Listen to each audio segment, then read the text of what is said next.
Scott Lucas of Local H 1077 The Bone, Chasta and Baby Huey backstage at Aftershock. Very excited to chat with you. I got to take my sunglasses off so I can actually see you. Very excited to talk to you. Thank you for taking the time today. We've been geeking out. This has kind of been a nice weekend so far for us, being like 90s kids and some of our favorite bands being here. It's really cool. Thanks. Yeah, cool. So we're going to love on you a little bit. All right, sounds great. We'll make it real awkward. Sounds good. Yeah, well, no, it's awesome because I was texting one of my best friends, Brian. I'm like, dude, I'm going to talk to Scott from Local H. And when I think of Local H, I just think back to middle school when him and I would exchange CDs. We'd go to a record store together.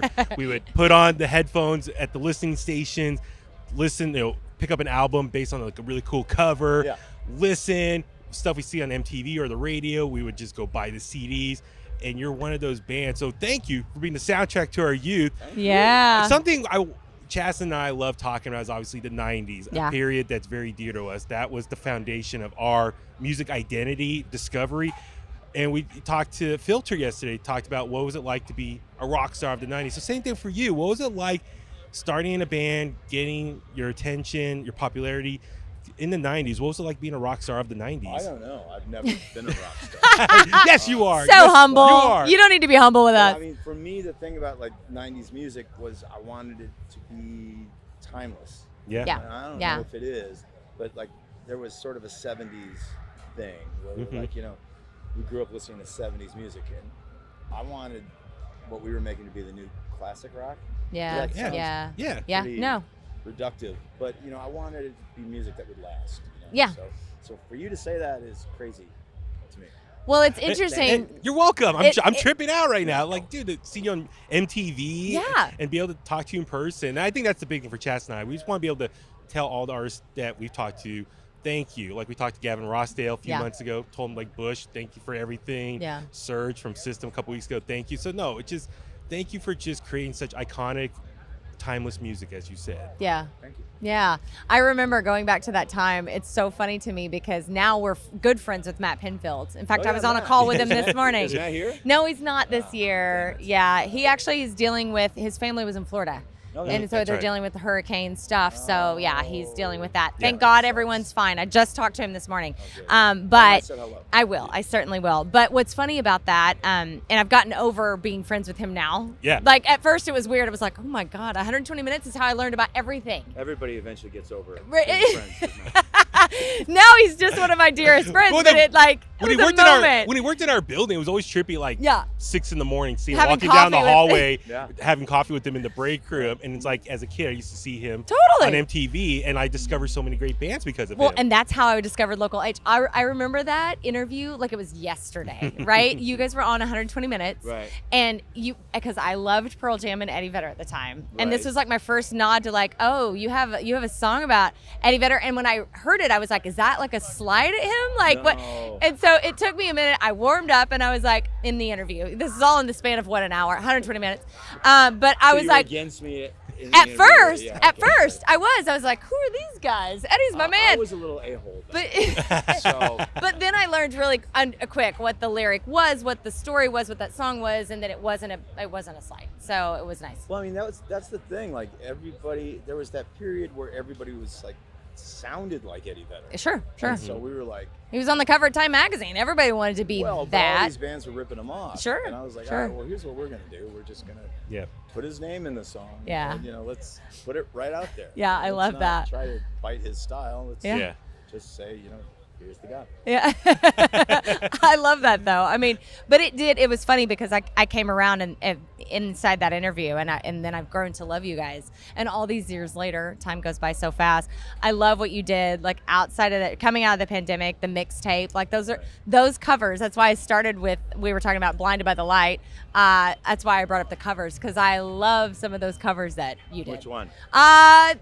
Doves Cry. Okay. I thought that was really brave because Prince. Yeah. You know what I mean? But you did so great at it. Well, that happened because during the pandemic when there was that riot in Minneapolis. Yeah, sure. So that was basically that was your inspiration. Yeah. Of that recording played that night. Yeah. That's fantastic. But also Brandy. Oh yeah. Like that's one of my favorite songs of all time. Yeah. So why did you choose Brandy? I don't know. That was one of the songs that we played. So you were just like, let's do it. everything on that mixtape had to be songs that were played during. Okay, got it. Yeah. And that was maybe one of the first ones. It was, I okay. just happened to have a sailor hat and a margarita. And that's how it works in rock. We gotta do brandy. I just like a rock version of Brandy. What can I say? It's good. It works. I totally feel like Chris Farley right now with Paul McCartney on Yeah. SNL. Oh, yeah. So I'm going back to like middle school me right now, thinking of questions for you.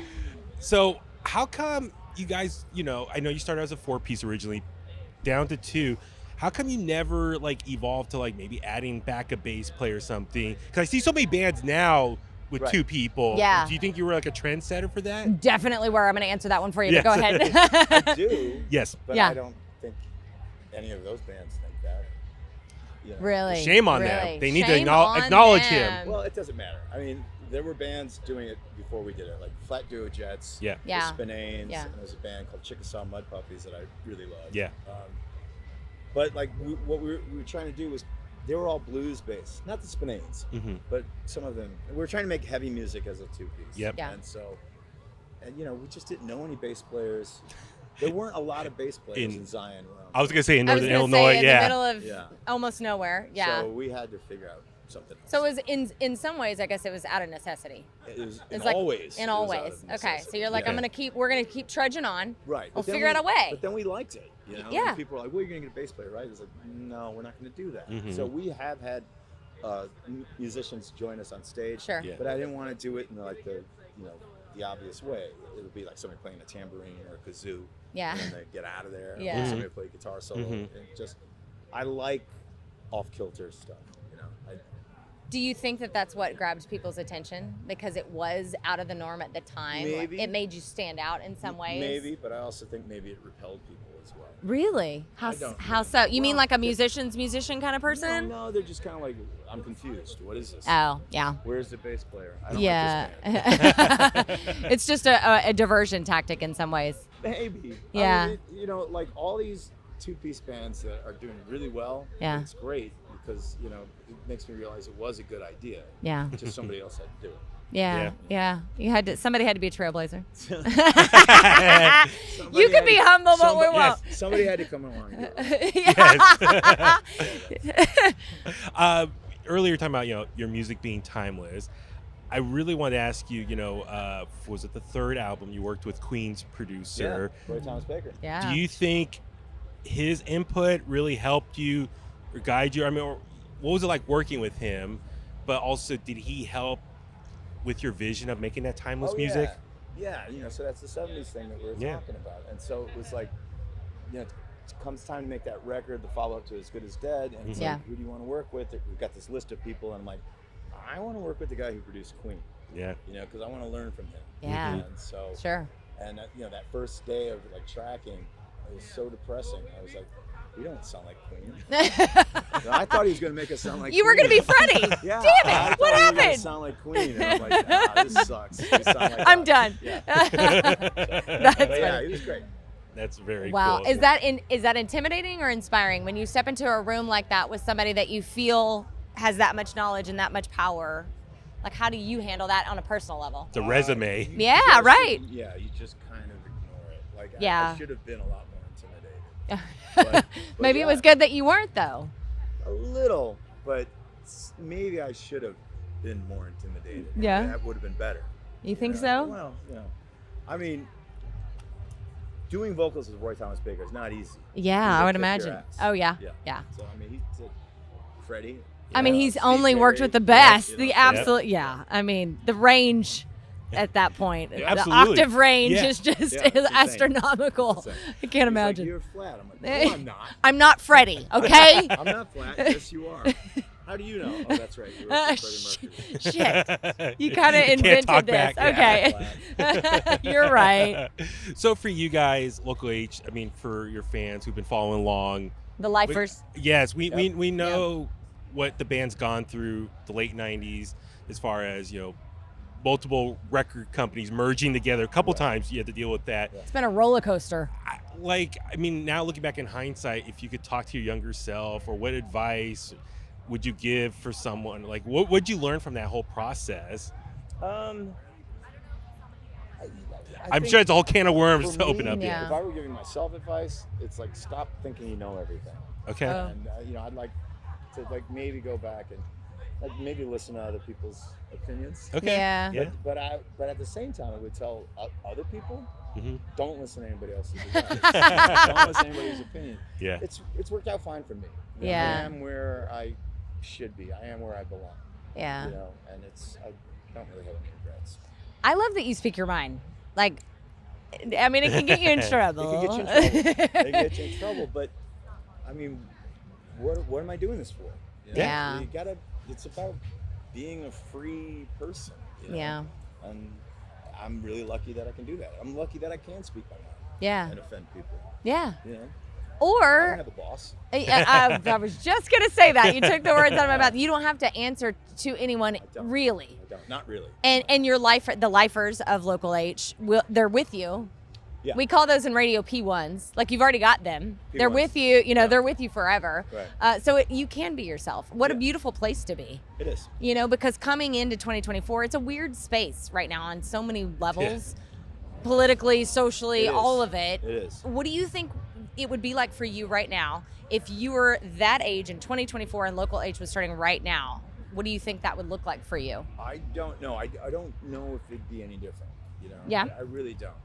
I think it is dangerous that we all want to go back to something. Yeah. That's never going to happen. Yeah. True. Yeah. And you want to talk about socially and politically, that's never going to happen. Yeah. Yeah. And so I think, if you're in a band, you should think the same way.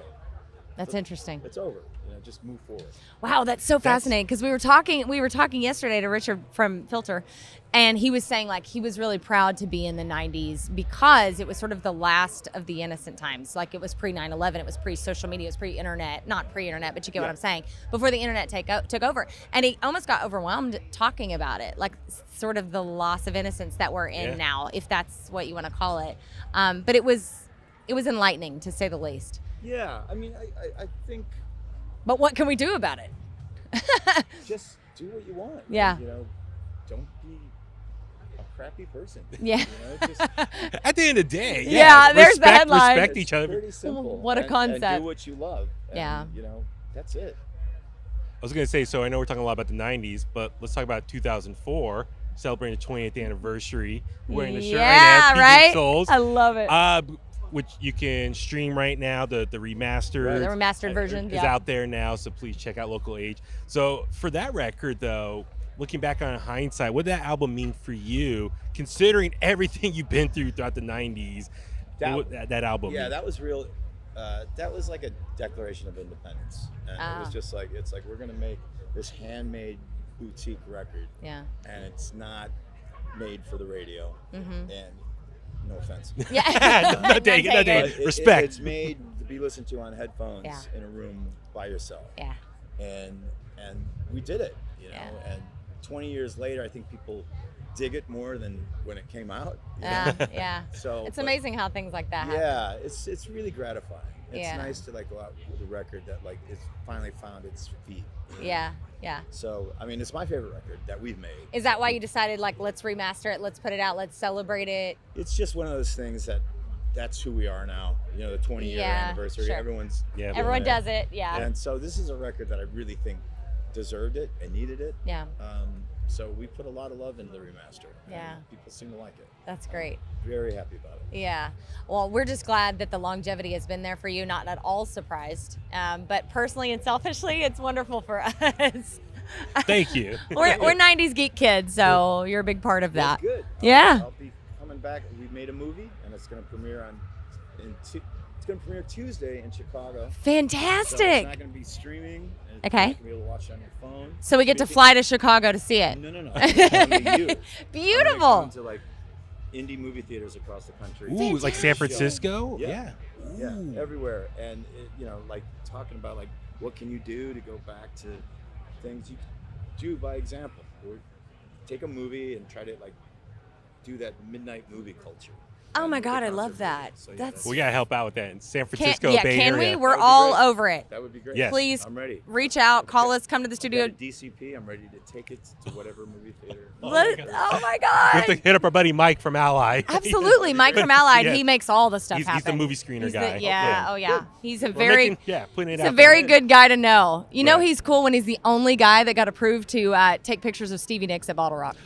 Literally the only guy. Like he's like a movie floating around. guy. I know. He's a movie screener guy. Yeah, Yeah, he's I know he just- does all the PR He's stuff. just one of those connected Mike. guys. Great. Well, we appreciate you talking with us. We're very excited to be on your staff to help you make your movie happen. So we're hired. But we do want to finish with our favorite question of all time. We ask everyone this. It's from the field Almost Famous, going back to that time, which Okay. is crazy. It's been like To 24 begin with, years. everything. Yes. I love you. I love that you knew where I was going. All right. What do you love about your music besides everything? Oh, I mean, come on. I nailed the answer. Yes, I you know, got it, you I got know. it. I know. But you got more. Honestly, you know what? I mean, if you want to know what I think and you want to know what my life is like, it's there in the music. Yeah. And That's you it. know, That's and cool. that's kind of like you can look at that Mhm. the ego of this guy, but on the other hand, it was No, like, but you've at said least I it. didn't waste my life doing something that I didn't enjoy or like or believe in. You know what's amazing to me? Yeah. You know what I'm going to say? Mhm. We've been asking that question for a decade, and we've never gotten that specific answer, which is why we ask it. Because music is so magical and mysterious and ethereal and all of the things that people have so much to say about it. Yeah. And it's oftentimes different. Right. You know, it speaks differently to But everyone. we forget it documents that period in your life. Yeah, of It's course. a reflection of that. That's really course. cool. That's why they're called albums. Yep. Yeah, Yep. right. I just thought of that. We're big fans of albums, front to back, listening. Oh yeah, absolutely. Well, we really appreciate the time. Thank you. I really appreciate it. Thank This is you. fun. Thank you Thank for you. letting us geek out. All right. All right. Thank you.